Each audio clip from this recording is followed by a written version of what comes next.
Hello বন্ধুরা, এই ভর দুপুরে ভাবছো মা আমি কোথায় গেছি একটা অনুষ্ঠান বাড়িতে। আর গেছিল আমাদের সঙ্গে মা আর ভাই। কি কি খেয়েছি তোমাদের সঙ্গে তো শেয়ার করতেই হবে। প্রথমে পড়ে গেল পাতে বেগুন ভাজা, তারপর পড়লো ফুলকো ফুলকো লুচি। লুচি দিয়ে বেগুন ভাজা খেতে যে কি ভালো লাগে।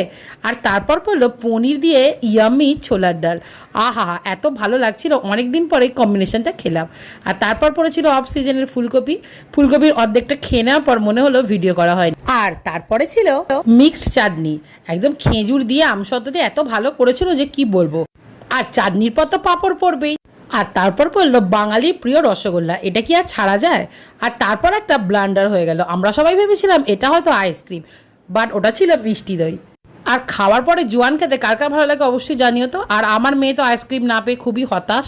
দেখো, মিষ্টি দই প্রথমে বুঝতে পারিনি, বাট টেস্টে তো বুঝতেই পেরেছি, একটু একটু করে খাচ্ছে, আলটিমেট কিন্তু আমাদের দিয়ে দিয়েছিল।